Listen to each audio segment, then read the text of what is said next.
जय हिंद साथियों, welcome to self study classes with Sumit Jain. YouTube channel में आप सभी का स्वागत है। दोस्तों, आप वर्ग 3 एमपी टेट वर्ग 3 की तैयारी कर रहे हैं, सीटीईटी की तैयारी कर रहे हैं, या फिर ऐसे एग्जाम की तैयारी कर रहे हैं जिसमें पर्यावरण पूछा जाता है, तो उसके लिए बहुत ही महत्वपूर्ण वीडियो है। ठीक है, तो दोस्तों पर्यावरण के बारे में देखो हम आज की वीडियो में क्या जानेंगे। सबसे पहले तो आपको पता होगा एनसीईआरटी में वर्तमान पर्यावरण अध्ययन पाठ्यक्रम को कितनी थीमों में बांटा गया, ये चीज आपको पता होनी चाहिए। ठीक है, आप एमपी टेट वर्ग 3 की तैयारी करें तो आपका जो सिलेबस दिया है व्यापम ने, वो आप देख लेना थोड़ा सा। ये वर्तमान पर्यावरण अध्यापन कार्यक्रम को कितनी थीमों में बांटा गया, इसी के आधार पर आपका भी पाठ्यक्रम दिया है। ठीक है, तो इसको आप देख लेना, इसको बिल्कुल, है ना। और ऑपरेशन ब्लैक बोर्ड के बारे में जानेंगे। ठीक है, हंटर आयोग, विभिन्न प्रकार के आयोग और समितियों के बारे में इसमें जानेंगे। ठीक है, आपकी शिक्षण विधियां जो हैं उसके बारे में जानेंगे, है ना, पर्यावरण पेडागोजी से संबंधित। तो इस अध्ययन में हम जानेंगे आपकी कक्षा 3 से लेकर 5 तक जो पर्यावरण पुस्तक का शीर्षक है वो आपको पता होनी चाहिए। क्या शीर्षक है, अंग्रेजी का शीर्षक क्या है, हिंदी मीडियम का शीर्षक क्या है पर्यावरण पुस्तक का। तब आपको ये सारे के सारे जो फैक्ट हैं इस वीडियो में हम चर्चा करने वाले हैं। और महत्वपूर्ण जो आपके फैक्ट परीक्षा उपयोगी है वो हम आपको प्रेषित कर रहे हैं। इससे पहले बहुत सारे वीडियो मैंने अपलोड किए हैं, प्ले लिस्ट बनी है आपकी, जाके प्ले लिस्ट में देखें। 50 से 60 वीडियो अपलोड हो चुके पर्यावरण के, वो जरूर देखें। तो इसके बारे में जानते हैं। चलिए दोस्तों, तो और कुछ महत्वपूर्ण प्रश्नों पर अब हम चर्चा करने वाले हैं। ठीक है, सबसे पहले देखते हैं पर्यावरण शिक्षा आधारित है, तो सभी को पता है कि ये बाल केंद्रित आधारित है। ठीक है, पर्यावरण अध्ययन में एनसीएफ सुझाती है, तो क्या सुझाती है, बच्चों के स्कूली जीवन को बाहर के जीवन से जोड़ना, ये एनसीएफ सिखाती है पर्यावरण अध्ययन में। ठीक है, पर्यावरण अध्ययन में पाठ्यक्रमों को बांटा गया है, तो 6 थीमों में बांटा गया है पाठ्यक्रम को। ठीक है, ये याद रखना है। वर्तमान पर्यावरण अध्ययन पाठ्यक्रम को 6 मुख्य थीमों में बांटा गया है। देखो, परिवार एवं मित्र, भोजन, पानी, आवास, यात्रा, या हम चीजें कैसे बनाते हैं, ये जो है 6 थीमों में पर्यावरण अध्ययन को, पर्यावरण पाठ्यक्रम को बांटा गया है। तो सभी लोगों को याद रख लेना है। आपसे क्वेश्चन आएगा वर्तमान में पर्यावरण अध्ययन पाठ्यक्रम को कितने थीमों में बांटा गया है, तब आपका उत्तर होगा 6 थीमों में। ठीक है, सभी लोगों को याद रख लेना है, मोस्ट इंपॉर्टेंट है। ठीक है ना। और ये हमारे कोर्स में भी है, जैसे हमारा पर्यावरण एवं मित्र है, फर्स्ट टॉपिक पर्यावरण में भोजन है, पानी है, आवास है, यात्रा है, हम चीजें के, ये सारे के सारे टॉपिक जो हैं। और वर्तमान में पर्यावरण अध्ययन को इतने 6 पाठ्यक्रमों में, 6 विषयों में जो है बांटा गया है, तब आपको याद रख लेना है। ठीक है, ईबीएस संक्षेपण का अर्थ है, तो इसका अर्थ क्या होता है, इसका अर्थ होता है एनवायरमेंटल स्टडीज। ठीक है, ये होता है ना, तो याद रख लेना ईबीएस। एनसीएफ 2005 सिफारिश नहीं करती, तो किसकी सिफारिश नहीं करती, कक्षा 1 और 2 में पर्यावरण अध्ययन की पाठ्य पुस्तकों की, है ना। तो याद रख लेना कक्षा 1 और 2 में, है ना। कक्षा 3 से 5 तक की एनसीईआरटी की हिंदी एवं अंग्रेजी में पर्यावरण का शीर्षक क्या है, तब आपका उत्तर होगा आसपास, हिंदी में। ठीक है, याद रख लेना है ना, हिंदी एवं अंग्रेजी में, तो याद रख लेना है ना। और अंग्रेजी में क्या है, लुकिंग अराउंड, हिंदी में आसपास और अंग्रेजी में लुकिंग अराउंड। ठीक है, याद रख लेना कक्षा 3 से 5 तक की एनसीईआरटी की हिंदी एवं अंग्रेजी में पर्यावरण का जो शीर्षक है वो आसपास। ठीक है, पर्यावरण अध्ययन के शिक्षण हेतु कौन सा उद्देश्य नहीं है, तब विज्ञान के आधारभूत प्रत्ययों और सिद्धांतों को रटकर याद कर लेना, ये उद्देश्य नहीं माना जाता पर्यावरण अध्ययन हेतु। ठीक है, बहुत ही महत्वपूर्ण फैक्ट है दोस्तों, जो आपके एग्जाम की दृष्टि से मोस्ट इंपॉर्टेंट है। ठीक है, आपको वीडियो अच्छा लग रहा है तो लाइक जरूर किया करें। ठीक है, इसके पहले बहुत सारे ऐसे वीडियो मैंने महत्वपूर्ण फैक्टों पर डाले हैं, वो जरूर देखें। प्राथमिक स्तर पर ईबीएस की पढ़ाई का एक मुख्य उद्देश्य क्या है, तब आपका उत्तर होगा कक्ष की पढ़ाई को शिक्षार्थी के विद्यालय से बाहर के जीवन से संबंधित करने में सहायता करना। ठीक है, सभी को याद करना है। पर्यावरण शिक्षण की विधियां, तो पर्यावरण शिक्षण की किंडरगार्टन विधि, मॉन्टेसरी विधि, प्रोजेक्ट विधि, कहानी विधि और खोज विधि, ये पर्यावरण शिक्षण की विधियां मानी जाती हैं। तो याद कर लेते हैं यहाँ पर कुछ शिक्षण विधियों को। मॉन्टेसरी विधि ये मारिया मॉन्टेसरी ने दी है, किंडरगार्टन ये फ्रॉबेल की है, प्रोजेक्ट विधि ये किलपैट्रिक ने दी है, अन्वेषण एवं खोज विधि ये प्रोफेसर ई आर्मस्ट्रांग ने दी। तो इतनी चीजें जो महत्वपूर्ण है दोस्तों वो आपको याद करनी है, बहुत ही महत्वपूर्ण है ये चीजें, ये हमेशा पूछी जाती हैं। ठीक है, अब देखते हैं और भी कुछ। ठीक है, और क्या है, अधिगम सिद्धांत एवं संबंधित शास्त्री, है ना। तो सिद्धांत और शास्त्री, तब देखो संबंधवाद किसने दिया, तो थांडाइक ने दिया। क्रिया प्रसूत अनुबंधन स्किनर ने। प्रबलन सिद्धांत हल ने दिया है। अंतर्दृष्टि अधिगम सिद्धांत बर्दिमर और कोहेलर कोप्फा ने दिया है। सामाजिक अधिगम सिद्धांत अल्बर्ट बंडूरा ने दिया है ना। क्लासिकल अनुबंधन सिद्धांत ए पावलावरी ने दिया है। तो इनको आपको याद रख लेना है। अब हमें पढ़ना आयोग और समितियां। ठीक है, यशपाल समिति देखो 1992-93 में यशपाल समिति बनी, है ना। इसका जो उद्देश्य था शिक्षा बिना बोझ की, है ना, शिक्षा बिना बोझ की, आपको याद रख लेना है यशपाल समिति, है ना। इसने कहा कि शिक्षा बिना बोझ की। डॉक्टर एस राधाकृष्णन आयोग ये 1948-49 में बना। राष्ट्रीय विश्वविद्यालय शिक्षा आयोग भी इसे कहा जाता है। ठीक है, डॉक्टर एस राधाकृष्णन आयोग या राष्ट्रीय विश्वविद्यालय शिक्षा आयोग। आपसे पूछा जाएगा कि ये विश्वविद्यालय आयोग कब बना, तब आपका उत्तर होगा 1948-49 में। ठीक है, डॉक्टर डी एस कोठारी आयोग 1964 में बना, सामाजिक उत्तरदायित्व व नैतिक शिक्षा के लिए। तो ये चीज आपको याद होनी चाहिए। जस्टिस जे एस वर्मा समिति, जस्टिस जे एस वर्मा समिति 2012 में शिक्षकों की दक्षता की समय समय पर जांच करना, ये इसका उद्देश्य था। जस्टिस जे एस वर्मा समिति, आपसे पूछा जाएगा जस्टिस जे एस वर्मा समिति कब बनी, 2012 में। इसका उद्देश्य क्या था, शिक्षकों की दक्षता की समय समय पर जांच करना, ऐसा हमें देखना है। चार्ल्स बोर्ड समिति 1854 में बनी है। भारतीय शिक्षा का इसे मैग्ना कार्टा भी कहा जाता है, याद रख लेना। भारतीय शिक्षा का मैग्ना कार्टा किसे कहा जाता है, तो चार्ल्स बोर्ड की समिति जो बनी थी, है ना, 1854। हंटर आयोग, हंटर शिक्षा आयोग 1882-83 में ये बना था, है ना। महिला शिक्षा का विकास करना इस आयोग का मुख्य उद्देश्य था, हंटर आयोग का।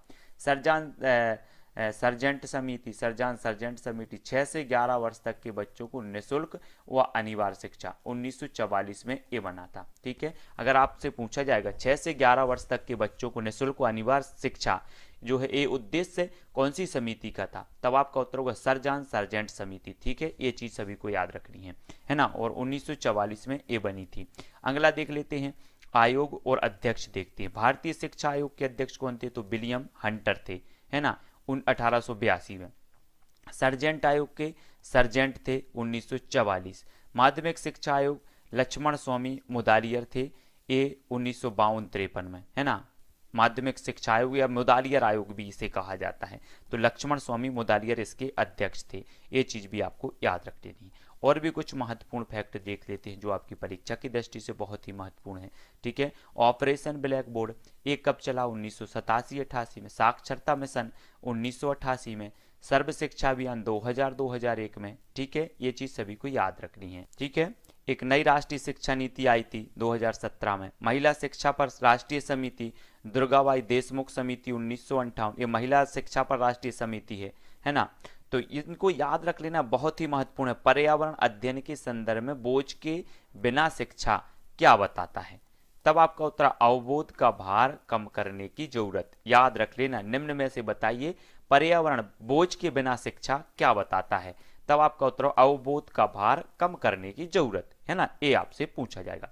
प्राथमिक स्तर पर शिक्षण की खेल विधि आधारित है, तो शिक्षण विधि के सिद्धांतों पर, है ना। प्राथमिक स्तर पर आपसे पूछा जाएगा कि शिक्षण की खेल विधि आधारित है, तब आपका उत्तर वो शिक्षण विधि के सिद्धांत पर आधारित है। ठीक है, शिक्षक की सबसे बहुमूल्य निधि है उसकी छात्रों का विश्वास, ये चीज आपको याद रख लेनी है। शिक्षक की सबसे बहुमूल्य निधि मानी जाती है छात्रों का विश्वास।